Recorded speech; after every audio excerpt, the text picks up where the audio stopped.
Hello dear मेन Deeplal sir, आप सभी को मां गंकी एकेडमी में स्वागत करता हूं। चैनल को सब्सक्राइब जरूर कर ले ताकि ईएसआई प्रकार से और ही नई नई वीडियो असेक। चलिए क्लास को शुरू करते हैं। आज का क्लास है दही वाली मंगम्मा कहानी। आज वरुण करेंगे। मंगम्मा बरसों से हमें बारी से दही दिया करती है। बेंगलुरु की तरह दूसरे शहरों में रोज आकर दही देना और महीने के बाद पैसे लेने को बारी कहते हैं, पर लगता कि बेंगलुरु में ऐसी बारी का रिवाज नहीं। आमतौर पर जब भी मंगम्मा हमारे मोहल्ले में आती तब वह हमारे घर आकर दही लोगी माँ जी बहुत बढ़िया है कहती है।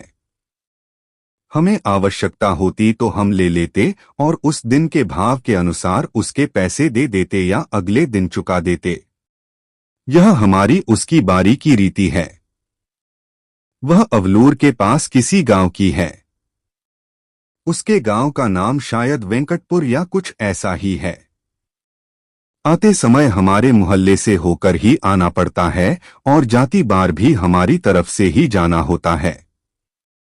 मैं उससे जरा अच्छी तरह बात करती हूँ, इसलिए कभी कभी गांव से आते समय और सारा दही खत्म करके जाते समय दोनों बार मेरे पास आ जाया करती। आकर आंगन में थोड़ी देर बैठती, सबसे बातें करती, पान सुपारी खाती। न रहने पर कभी कभी हमसे पान सुपारी मांगकर खाकर गांव जाती। ऐसे मौकों पर यदि मेरे पास समय होता तो वह अपना दुख सुख भी बताया करती। मुझसे भी सुख दुख पूछती। मुझे भला क्या सुनाती? यही कि बिल्ली ने दूध पी लिया, चूहे ने कुम्हड़े में छेद कर दिया। तब वह दुनिया ही ऐसी है कहकर अपने अनुभव की बातें सुनाती। बाद में यह भी कहती कि इस दुनिया में किस ढंग से चलना चाहिए। मंगम्मा मुझे अच्छी लगती। मुझमें और उसमें बहुत घनिष्ठता हो गई। कोई 1 महीने पहले की बात है। मंगम्मा ने सबेरे सबेरे आवाज लगाई, दही लोगी माँ जी। मैं भीतर कुछ कर रही थी। मेरा बेटा बोला, हाँ लूंगा, और पास जाकर दही दो कहकर उसने हाथ फैलाया। मंगम्मा ने मटकी से थोड़ा अच्छा गाढ़ा गाढ़ा दही निकालकर उसकी हथेली पर डाल दिया और बोली, जरा जाकर माँ जी को जल्दी से भेज दो, मुझे जाना है। इतने में मैं आ गई।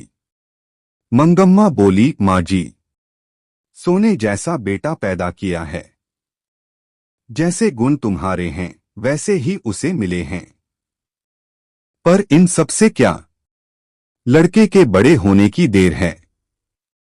फिर तो पता नहीं कैसी बहू आएगी। अब जो बच्चा अम्मा अम्मा करता पीछे पीछे घूमता है, उसे ही यह बात पता नहीं होगा कि अम्मा जिंदा है या मर गई। मैंने पूछा, मंगम्मा क्या हो गया? बेटे ने तेरी बात नहीं मानी। वह फिर से बोली, छोड़िए माँ जी, भांवरे लेकर आया। पति ही जब बात नहीं पूछता था तो बेटा क्या सुनेगा। इस पर मैंने पूछा, तेरे घरवाले ने तेरी बात नहीं मानी क्या? वह कहने लगी, अरे माँ जी, मेरे भाग्य में एक अच्छी धोती नहीं थी, किसी और ने पहन ली। वह साड़ी के चक्कर में उसी के पीछे लग गया। जो भी हो वह समझता रहा, मेरा घर है, मेरी घरवाली है। इसीलिए मैं भी चुप रही कि घरवाला तो है। सच कहती हूँ, अमृत बेचती रही, पति खा गई। पता नहीं मेरे नसीब में क्या क्या लिखा है। पर आपको एक बात कहती हूँ, ध्यान रखिएगा। घरवाला जब घर आए तो अच्छी तरह कपड़े लत्ते पहनकर घूमा कीजिए। मदा का मन बड़ा चंचल होता है। उनकी पसंद की साड़ी ब्लाउज पहनकर घूमा कीजिए। फूल इत्र आदि लगाकर उनके मन को बस में करना चाहिए। आपने जो साड़ी पहन रखी है काम धंधों के लिए ठीक है। जब घर में अकेली रहती हैं तब के लिए यह ठीक है। शाम के समय एक बढ़िया साड़ी पहनकर रहना चाहिए। मुझे जरा हंसी आई, लेकिन ऐसा लगा कि अनुभव से कितनी बड़ी बात कह रही है। साथ ही यह दुख भी हुआ कि उस अनुभव के पीछे दुख छिपा है। मैं बोली, हाँ मंगम्मा, तुम्हारी बात 16 आने सच है। बाद में मंगम्मा बोली, देखिए माँ जी, आदमी को ढंग से बस में रखने के 3-4 गुर हैं। कुछ लोग कहते हैं कि टोना टोटका करो या जड़ी बूटी खिला दो। अरे कहावत है, दवा करने से तो मशान ही जगता है। ऐसे लोगों की बातें नहीं सुननी चाहिए। कोई न कोई स्वाद की चीज बनाकर दीजिए। आंखों को तृप्त करने को अच्छी तरह से कपड़े लत्ते पहन ओढ़कर, दुखी रहने पर भी हंसकर बातें कीजिए। घर के लिए जो चाहिए एक बार खूब मंगवा लीजिए, पर बार बार मत मांगिए। पैसा पैसा जोड़कर जरूरत पड़ने पर 1-2 रुपए उन्हें थमा देना चाहिए। ये हैं सबसे बड़े टोने टोटके। घरवाली ऐसा करे तो घरवाला घर में कुत्ते की तरह रहता है। अगर ऐसा न करे तो गलियों में भटकता है। मुझे मंगम्मा की बात के चमत्कार से आश्चर्य हुआ। 2 इधर-उधर की बातें करके मैंने उसे भेज दिया। कोई 15 दिन पहले जब मंगम्मा घर आई तो लगा कि वह बहुत दुखी है। मैंने पूछा, क्यों मंगम्मा ऐसी क्यों हो? वह बोली, क्या बताऊं माँ जी, ऐसा लगता है मेरी किसी को भी जरूरत नहीं। यह कहकर उसने अपने पल्ले से आंसू पोंछे। मैंने पूछा, क्या हुआ? बेटे ने कुछ कह दिया। उसने कहा, हाँ माँ जी, कुछ ऐसा ही हो गया। बहू ने किसी बात पर पोते की खूब पिटाई कर दी। तो मैंने कहा, क्यों री राक्षसी, इस छोटे से बच्चे को क्यों पीट रही है? तो मेरे ऊपर चढ़ बैठी। खूब सुनाई उसने। तब मैंने भी उससे कह दिया, मैं तेरे घरवाले की माँ हूं, तू मुझसे इत्तो जबान लड़ा रही है। आने तो दे उसे। वह महाराजा घर आया। उससे मैं बोली, देख भैया, इसने बेमतलब में अनजान बच्चे को इतनी जोर से पीटा। मैंने मना किया तो मुझे ही 4 सुनाती है। तू जरा अपनी घरवाली को अकल सिखा। इस पर बोली, मुझे क्या सिखाएंगे? लड़का अगर कुछ उधम करता है तो उसे मना करने का हक मुझे नहीं। तुमने जैसे इन्हें पैदा किया वैसे ही मैंने उसे पैदा किया। मुझे क्या अकल सिखाने चली है? जो भी हो माँ जी, वह उसकी घरवाली है। मैं माँ हूँ। उसे कुछ कहा तो पलटकर जवाब देती है। मुझे कहे तो मैं क्या कर सकती हूँ? इस पर वह बोला, हाँ माँ, वह अपने बेटे को मारती है तो तुम क्यों उसके झगड़े में पड़ती हो? तुम मुझे दंड दो। तब मैंने कहा, क्यों रे, मुझसे गलती ही हुई। मुझे बहुत गुस्सा आया माँ जी। बात मेरे मुंह से निकल ही गई। क्या कहता है रे, बीवी ने तुझ पर जादू फेरा है। वह बच्चे को पीटे तो भी ठीक है और मुझे गाली दे तो भी ठीक है। बहुत अच्छे। कल वह कह दे, माँ को निकाल, तो तू निकाल बाहर करेगा। इस पर वह बोला, और क्या किया जा सकता है माँ? अगर तुम यह कहो कि घरवाली रहेगी तो मैं नहीं रहती और मैं रहूंगी तो घरवाली नहीं रह सकती, तो उस बेचारी को सहारा कौन दे? मैंने पूछा, मुझ बेसहारा का क्या बनेगा? तब उसने कहा, तुम्हारा क्या है माँ? तुम्हारे पास गाय बैल है, पैसा है, तुम्हें क्या मैं पाल सकता हूँ? मैंने पूछा, तुम्हारा कहना है कि मैं अलग हो जाऊं? इस पर उसने साफ कह दिया, तुम्हारी मर्जी। अगर तुम अलग होना चाहती हो तो रोकूंगा नहीं। मैं तुम्हारे झगड़ों से तंग आ गया हूँ। इस पर मैंने कहा, अच्छी बात है बेटा, आज दोपहर से मैं अलग हो जाती हूँ। तुम अपनी घरवाली के साथ सुख से रहो। फिर दही लेकर चली आई माँ जी। मैंने दही लेकर उसे पैसे दिए और कहा, जाने दो मंगम्मा, घर जाओ, ठीक से रहो, सब अपने आप ठीक हो जाएगा। अगले दिन मंगम्मा आई तो पिछले दिन जैसी दुखी नहीं दिख रही थी, लेकिन मन पहले की तरह हल्का नहीं था। मैंने पूछा, झगड़ा निबट गया कि नहीं? इस पर उसने जवाब दिया, वह निबटने देगी क्या? कल दही बेचकर गई तो मेरे बर्तन भांडे अलग रख दिए थे। एक कुटले में रागी और एक में चावल, थोड़ा सा नमक मिर्च सब एक तरफ रखकर खुद खाकर और अपने पति को खिलाकर पांव पसारे बैठी थी। आप बताइए माँ जी, झगड़ा कैसे निपटेगा? मैंने थोड़ा हिट्टू बनाकर खाया।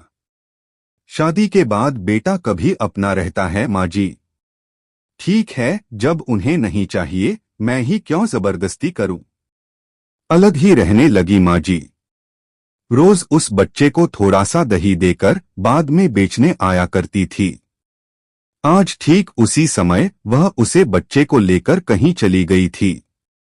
मैं जानती हूँ कि उसकी यह चाल है कि मैं उस बच्चे से बात न कर पाऊँ। इतनी छोटी सी बात की कैसी रामायण बनती जा रही है, मुझे आश्चर्य हुआ, पर मैं इसमें कुछ कर नहीं सकती थी।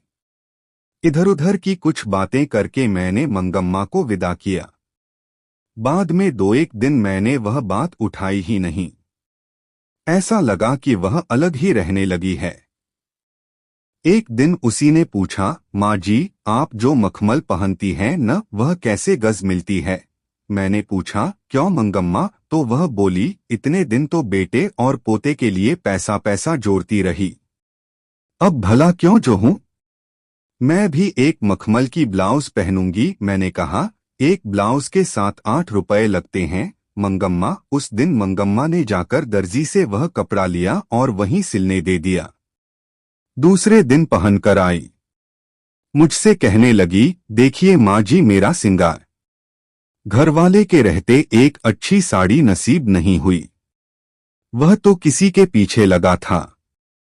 मैंने बेटे के लिए पैसे जोड़े, अब वह लड़का ऐसा हो गया।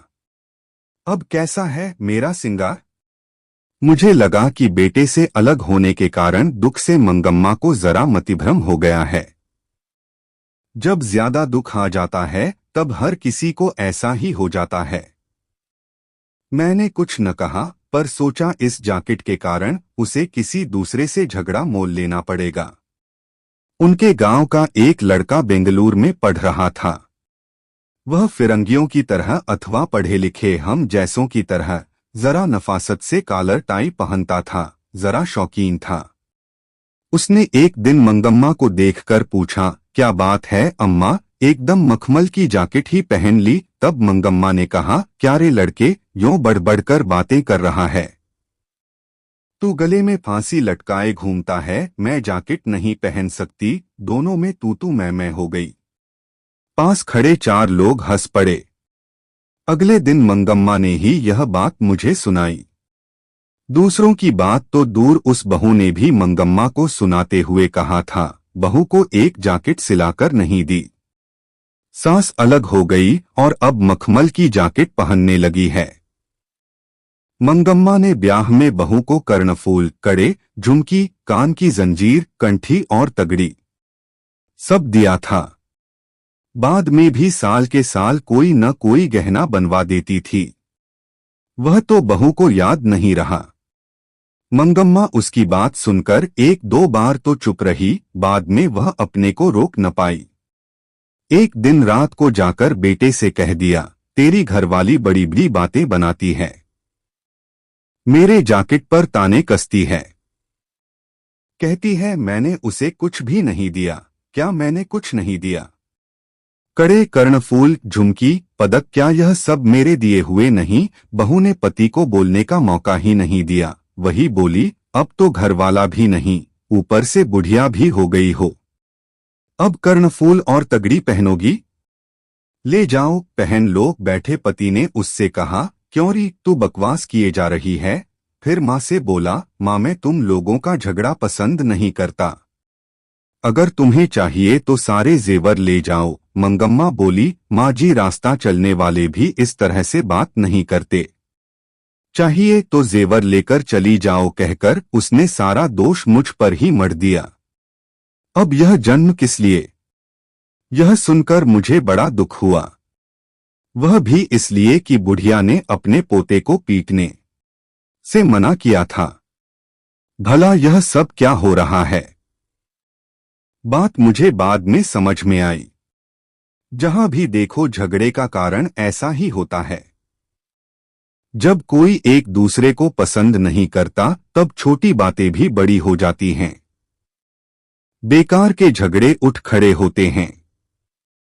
उससे संबंधित सभी लोगों को बेहिसाब दुख उठाना पड़ता है।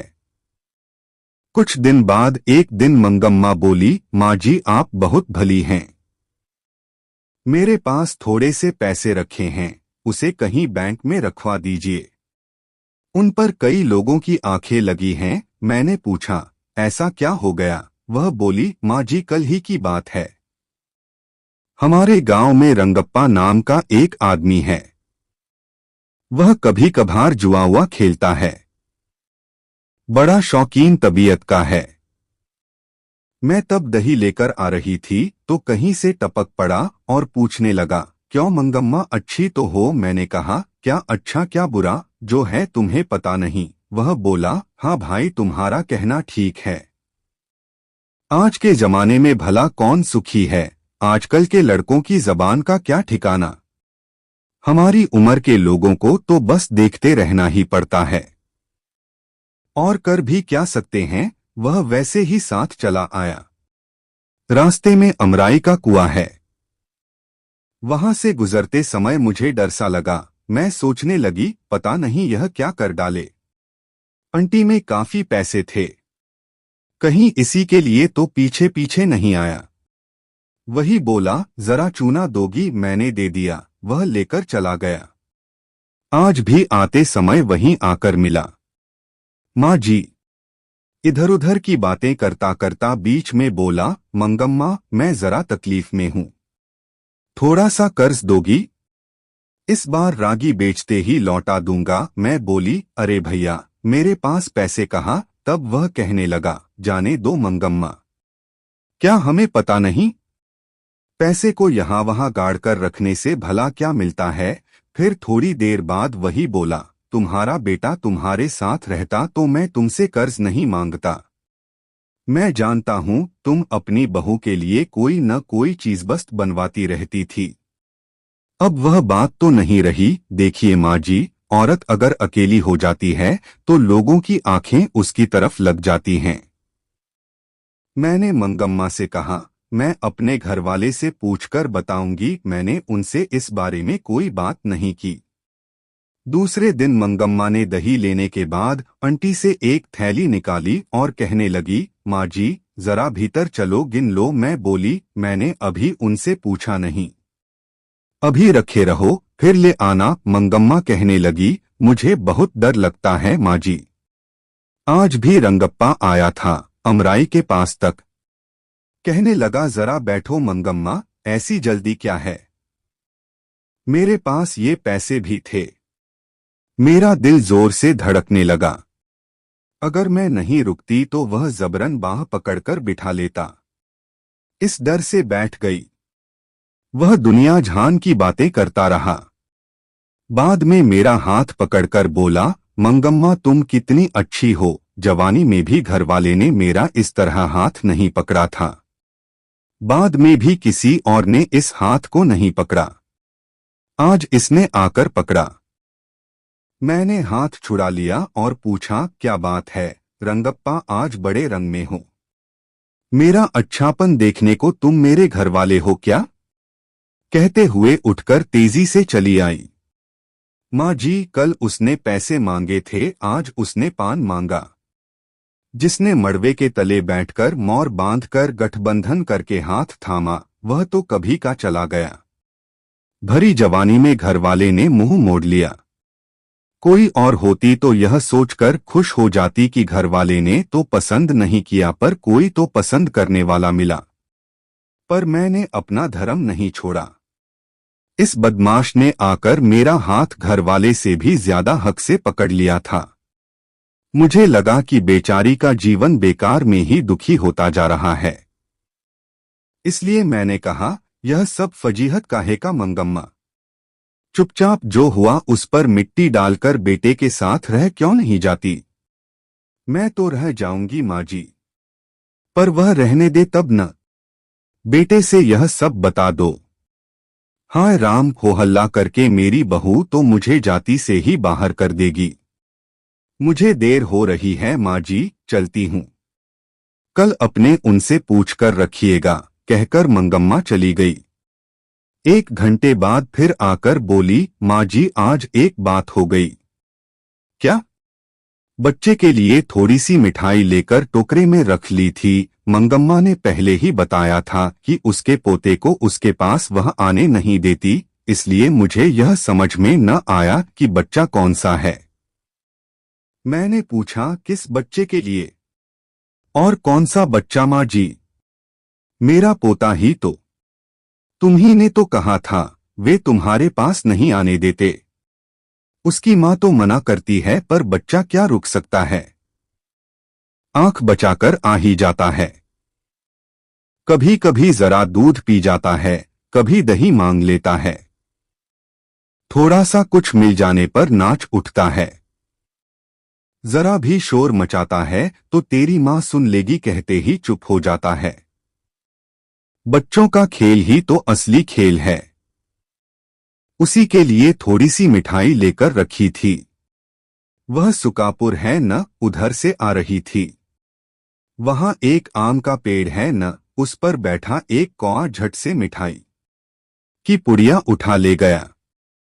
आज कैसी अजीब बात हो गई। एक मिठाई की पुड़िया चली गई तो क्या हो गया? फिर से खरीद लो।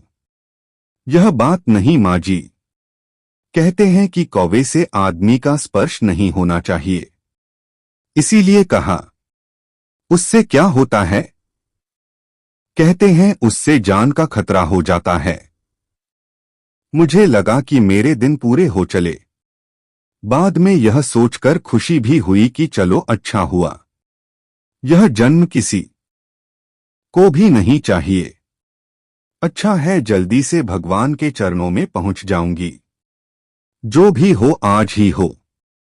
तुम भी कैसी पागलपन की बातें कर रही हो। पहले तो कौवे को आसानी से मिठाई मिल जाए ऐसे रख कर लाओ, अगर वह उठा ले जाए तो कहो कि जान का खतरा। यह कौन सी अकल की बात है? जाओ चुपचाप घर जाओ। तो आपका यह कहना है कि कोई डर नहीं है? डरवर कुछ भी नहीं, जितना झगड़ा होता है उम्र बढ़ती है। दोबारा उस बारे में मत सोचो, हंसते हंसते घर जाओ। मंगम्मा चली गई। मैं उसकी मानसिक स्थिति सोचकर आश्चर्यचकित हुई। बेटा चाहिए, बहू चाहिए, पोता चाहिए, साथ ही वह घर की बड़ी है, यह लालसा छूटी नहीं। जीवन के प्रति एक विचित्र सी ऊब। फिर भी मरने की इच्छा नहीं और अनिच्छा प्रकट करने का मन भी नहीं। हम सोचते हैं ये गांव के लोग हैं, कुछ जानते नहीं, कोई लुकाव छिपाव नहीं। तो भी लोगों की मानसिक स्थिति के पीछे परतों पर परते हैं। बड़े घर में छोटा घड़ा समाया है। मैंने सोचा यह कैसा नाटकीय सूत्र है। मंगम्मा जब फिर से घर आई तो उसने एक समाचार दिया। अब पोता अपने मां बाप को छोड़कर उसके पास आ गया है। वह बहुत खुश थी। उसके साहस की प्रशंसा करते हुए बोली, बित्ते भर का छोरा है। मां को छोड़कर चले आने का मतलब क्या है? कल दोपहर को आए लड़के ने कह दिया, फिर से मां के पास नहीं जाऊंगा। इतने दिन चोरी चोरी आया करता था, जब वह घर नहीं पहुंचा तो मां ने आकर शोर मचाया, पीटने की धमकी दी। मैं नहीं जाऊंगा कहकर वह मेरी टांग पकड़कर खड़ा हो गया। और कोई चारा न देखकर मैंने कहा, ला बेटा। उसके बाप ने भी आकर बुलाया, पर मैं नहीं जाऊंगा कहकर वह मेरे पास ही रह गया। को जी 10 दिन से अकेले घर में सोती थी। जरा डर भी लगता था। जो भी हो मर्द का बच्चा है। देखो भगवान ने उसको कैसी अकल दी। जवान बेटे ने मुंह मोड़ लिया और यह बित्ते भर का पोता, मैं तो हूं, तुम चिंता मत करो कहकर आ ही गया। बहू ने तो सारी रात महाभारत मचाया। लाख जोर लगाने पर भी वह नहीं गया। सुबह यहां आते समय तू अकेला कैसे रहेगा कहकर उसे उसकी मां के दरवाजे पर ले जाकर खड़ा किया। जब वह भीतर चला गया तब मैं यहां आई। अब अगर वह बच्चे को पीटे तो क्या करोगी? अरे माँ जी, क्या उसे इस बात की खुशी नहीं होगी कि बेटा एक बार तो घर आया है? पास रहे तो मारने को मन करता है। देखो माँ जी, जब हम इकट्ठे थे तब मुझे कभी यह नहीं लगा कि मेरी बहू सुंदर है। अब दूर से देखती हूं तो उसकी भौहें चढ़ी ही रहती हैं, वैसे बड़ी सुंदर दिखाई देती है। इसीलिए तो मेरा बेटा उस पर लट्टू है। वह भी ऐसा ही है। तब यह पता नहीं चलता था कि कब घर आता है और कब खेत पर जाता है। अब मैं घर के दरवाजे पर बैठी यह देखती रहती हूँ। इतनी जल्दी क्यों चला गया? इतनी देर तक क्यों नहीं आया? माँ जी, उसे भी तो ऐसा ही लगता होगा ना। यदि वह पीटेगी तो कल दही बेचने निकलूंगी तो मेरे साथ ही चला आएगा। 9 महीने पेट में रखकर पीर सहकर पैदा किए बच्चे को छोड़ देगी। मुझे यह सोचकर आश्चर्य हुआ कि वह कितनी दूर तक सोचती है। मुझे लगा कि कुछ दिनों में उनका झगड़ा निबट जाएगा और सभी सुखी रहेंगे। हुआ भी ऐसा ही। 2 दिन बाद लड़का माँ के पास गया, पर उसके दूसरे दिन ही दादी के साथ मैं भी बेंगलुरु जाऊंगा कहकर जिद पकड़ ली। बेचारी बुढ़िया के लिए सिर पर दही की मटकी वाला टोकरा और गोद में पोते को लेकर 3 मील चलना असंभव था। उसकी समझ में न आया कि क्या करे। बेटे और बहू ने आकर समझाया, उस दिन हमसे गलती हो गई। तुम भी गुस्सा करके यूं रहोगी तो कैसे चलेगा माँ। गांव के 4 बड़े बूढ़ों ने भी उसे समझाया। वह भला क्यों अपना बड़पन खोती। मंगम्मा अपनी इच्छा से ही फिर खुशी खुशी अपनी बहू के साथ रहने लगी।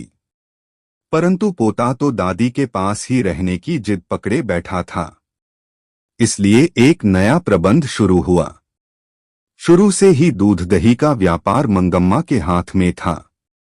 बहू के आने पर भी मंगम्मा ने उसे अपने हाथ में ही रखा। जब कोई बहू बनकर आती है तो घर के खाने पकाने की जिम्मेदारी भी उस पर पड़ती है। वास्तव में बात यह थी कि दही बेचने पर 4 पैसे हाथ आते थे। अब पोते ने सदा दादी के पास रहने की हठ पकड़ी थी। बहू बोली, इतनी धूप में इस उम्र में तुम क्यों बाहर जाती हो? भला कितने दिन यह काम कर सकोगी? घर में ही खाना पीना बनाकर मालकिन की तरह रहो। दही बेचने का काम मैं देख लेती हूँ। ठीक है, कह दिया। साथ ही यह भी कहा कि कभी कभार मैं चली जाऊंगी। रोज जाने का काम तुम ही करो। एक दिन सास बहू दोनों आईं। एक की गोद में बच्चा था, दूसरी के सिर पर मटकी वाला टोकरा। यही है माँ जी, मेरी बहू। बुढ़िया बेचारी अकेली क्यों रहे, सोचकर इसने फिर से मुझे अपने साथ बुला लिया। साथ ही यह भी कहा कि तुम बेकार में धूप में मत घूमो। मैंने भी मान लिया है। आगे से यही दही बेचने आएगी, यह बताकर मंगम्मा ने बहू को हमें दिखा दिया। मैंने सास और बहू से बात करके और संयम से काम लेना चाहिए कहकर 2 बातें अकल की समझाकर दोनों को पान सुपारी देकर भेज दिया। आजकल वह बहू ही दही लाया करती है। सास के बारे में इतना सब सुना, अब बहू क्या कहती है यह जानने की उत्सुकता मुझे हुई। इसलिए एक दिन मैंने कहा, अरे नंजम्मा, तू तो बड़ी समझदार है, पर क्या सास को निकाल देना ठीक है? सास को निकाल देने को मैं क्या राक्षसी हूँ माँ जी? सास हो जाने का मतलब सब बात उनकी ही रहनी चाहिए क्या? अपने बेटे को मर्द भी न माने तो वह नामर्द नहीं हो जाएगा। यह मेरा घर वाला है, मैं उसकी पत्नी हूँ। भला मैं घर कैसे चलाऊं? यह ठीक है कि उन्होंने जन्म दिया, पाला पोसा, चाहे तो वे ही अपने बेटे पर अपना हक रखें। मैं चुप रहूंगी, पर मैं अपने बेटे को भी मार नहीं सकती। तो मैं कहाँ की बहू रही? बेटा तुम्हारा है यह जताने को पीटना जरूरी है क्या? मारना प्यार करना तो चलता है, पर जब मारने पर पूछती कि क्यों मारती है, तब प्यार करने पर क्यों नहीं पूछती? इसलिए इन सबसे कौन माथापच्ची करे? मेरा बेटा मेरा है, मेरा पति मेरा होना चाहिए। बहू होकर मैं अगर एक बात न कह सकूं, एक थप्पड़ न लगा सकूं तो मेरा घर चलाना किस काम का? मुझसे मंगम्मा ने जब अपनी बात सुनाई थी तब लगा था कि उसकी बात सही थी। अब इसने अपनी बात कही तो लगा इसकी बात भी सही है। मैंने पूछा, तो अब तुम्हें घर में कुछ छूट मिली? अब पहले से जरा ठीक है, जो भी हो जरा संभल कर चलना ही पड़ता है। अगर झगड़ा करूं तो मेरी सास पता नहीं किसे सारे पैसे दे डाले। हमारे गांव में रंगप्पा नाम का एक आदमी है। जब मेरी सास अलग थी तब उसने मेरी सास से कर्ज मांगा। वह देने को तैयार हो गई थी। यह रंगप्पा से ही पता चला था। तब मैंने बच्चे को सिखाया, तू अपनी दादी के पास चला जा, वह मिठाई देती है। हमारे घर कदम मत रखना। झगड़ा किसी तरह निपटाने को मैंने यह सब किया माँ जी। तो पोता दादी के पास अपने आप नहीं गया। बच्चा भी गया, मैंने भेज भी दिया माँ जी। यह सब बताने की बातें थोड़े ही हैं। आदमी लोग यह सब कहाँ समझते हैं। मुझे ऐसा लगा कि मंगम्मा भी अक्ल से कुछ कम नहीं। उस घर में अब सास और बहू में स्वतंत्रता की होड़ लगी है। उसमें मां बेटे और पति पत्नी हैं। मां बेटे पर से अपना हक नहीं छोड़ना चाहती, बहू पति पर अधिकार जमाना चाहती है। यह सारे संसार का ही किस्सा है। इसकी हार जीत क्या होगी यह कहा नहीं जा सकता। पानी में खड़े बच्चे का पाँव खींचने वाले मगरमच्छ की सी दशा बहू की है, ऊपर से बाह पकड़कर बचाने की सी दशा मां की है। बीच में बच्चे की चेष्टा करने वाले को कष्ट होता है। गांव में यह बात दही बेचने वाली मंगम्मा के घर में है तो शहर में दही लेने वाली मंगम्मा के घर में भी है। यह नाटक चलता ही रहता है। इस नाटक का कोई अंत नहीं है।